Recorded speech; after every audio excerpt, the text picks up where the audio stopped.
Okay, philosophy class. In this recording, we're going to go into more details about the life and trial of Socrates.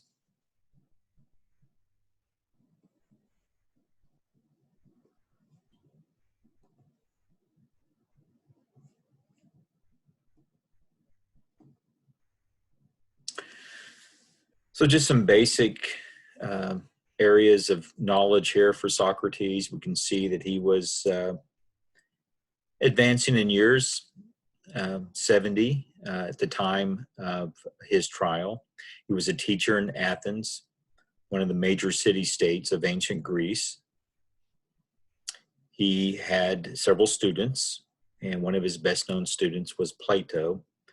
Socrates didn't write anything down, so what we do know of Socrates was written by Plato or someone else, primarily Plato. A lot of the works of Plato are using Socrates as the main character, and it may not have been the actual words from Socrates. He was tried in 399, as we can see there, for corrupting the minds of the youth. Specific charge is impiety, questioning the existence of some gods. That was one of the other charges. And it was a very serious charge. This is a society that's structured around its religion. And so now to start to question some parts of it, is it like removing the foundation of a building, and then eventually the whole system will collapse if you take away parts of it. And so in this case, if you question parts of it, would it start to damage the whole system? And so he's doing that especially to the younger generations that are going to take over. So this is where it can be quite a challenge and perhaps a major threat to that system. So early on in the Palmer text, you'll see this potential conflict. Again, we've brought this out in some other instances, but to look then at this division between mythos and logos. So the mythic way of thought for mythos, you have heroes, you have gods, and I think that's very important. No change, right? It's always an explanation as to how things are. But then you have logos, which is philosophic, scientific way of thought. And this can be then a way of threatening historical societies because you're now going to come up with new ways of looking at how things have occurred and why they occur. And that goes against mythos. And so change happens with new thoughts. That's how history might be perceived differently in that case. So there we can see that the embodiment of Socrates and his trial is showing this conflict between mythos and logos. So by challenging the existence of some gods, this was viewed to be a way of corrupting the whole system. And so he eventually was tried and found guilty. And it was a capital offense. So he was ordered to drink hemlock. He would be executed.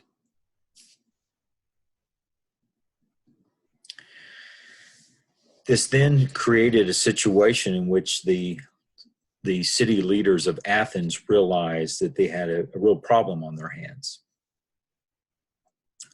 While Socrates was not universally loved, that's a big reason why he wouldn't have been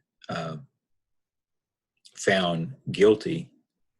But it's not as if he was universally hated. And so there were many individuals that were talking to the leaders of the city saying, ultimately, this is going to really come back on us and make us look bad. And a group of people that are not tolerant of other ways of thinking. And we then ultimately should not punish Socrates this way, but we also can't undermine our authority. A paradox, a dilemma. So how do you do this? You've gone too far, but if you back out, you're going to look bad. But if you continue on with what you want to do, you're going to look bad. So the city leaders thought they had a solution to this. Have Socrates escape. You didn't change your rules, but Socrates also didn't die. So Socrates' students had bribed the jailer. Everyone looked the other way. Let the jailer let him out, and he just scurries out of Athens. But Socrates refused. And so it's important to read through what the Palmer text has to say about this, why he did refuse. And we can also discuss that in our class. What would it have meant if he had escaped? So think that one over. Spend some time reading the text, but also just doing your own analysis of what it would have meant if Socrates had escaped. So some ways to summarize with Socrates. It's very limited, of course, and some other things I don't have on there. Again, an individual that didn't write materials down. In part, his claim would be that once it's written down, that it's now going to be whatever was the lesson was trying to be conveyed is going to be interpreted differently because of the medium used to convey the message. Instead of then verbalizing it, it's written and it has a different meaning. So that was at least part of it. There could be other explanations for that. But that's part of what Socrates is about that I think is worth noting. You had other individuals write down about him, such as Plato, write down descriptions and their own interpretations of what Socrates would have been saying. We also have the Socratic method that generally we arrive at a conclusion through a series of questions. And so that's certainly brought out in many cases today. You know, what is the right thing to do? What is moral? What is the truth? And then you continue to ask different questions and get different replies. So when you hear someone talk about the Socratic method, that's what that means. But specifically about Socrates that we see here on the PowerPoint, tried for corrupting the minds of the youth. When he was sentenced to death, he was asked what punishment he would give himself in this case, and he said a lifetime of free meals at essentially their city hall, kind of their sacred temple type of area in Athens, which had been reserved for heroes. And so that was Socrates' way of saying he was a hero, which didn't help him any, and it made certainly some people who were sitting on the fence on what punishment to give Socrates to go over to the side of death for that. But then when he had the opportunity to leave, he did not, and he refused to escape. And so he's known then for starting to challenge the mythos approach to society and approach to thinking. Best known beginning point of using our reason to challenge the will of the gods. And so we start to see philosophy emerge. And that's, of course, an ongoing question. Can philosophy and religion continue to thrive and interact? And so are there times in which one has to have more authority over the other? A couple of famous quotes from Socrates. The one thing only I know, and that is, I know nothing, and the unexamined life is not worth living. So certainly a quote that we've talked about some here in this class, or used for bonuses, and also brought out in his trial. Famous painting of about the time of the execution, as we can see here in the about the final step of the execution, where he takes, you notice there, is about ready to take the hemlock, pointing upward, looking at the issue of the power of reason, the importance of reason, that of course could be interpreted to mean the importance of a higher being.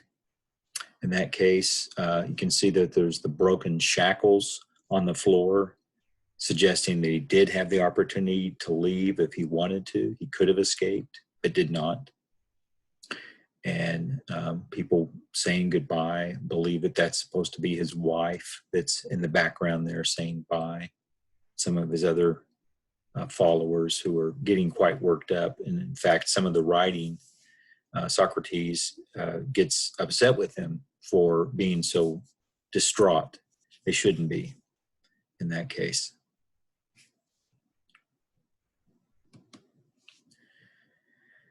So also in this chapter, we can see that we go into detail about some of the major branches of philosophy. So what you should really look for when you've read through this chapter, that you know about the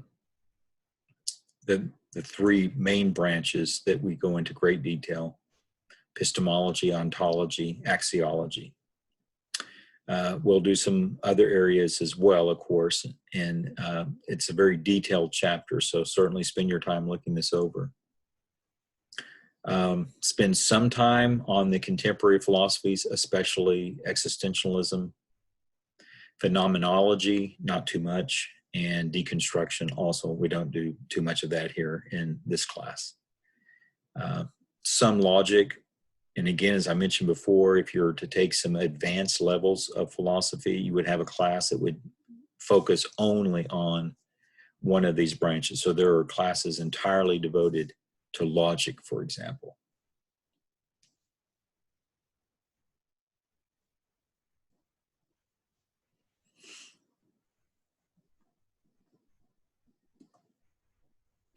All right, very good. So that's where we are with Socrates, some brief descriptions there of Socrates. Our next recording, we'll start to look at chapter 2.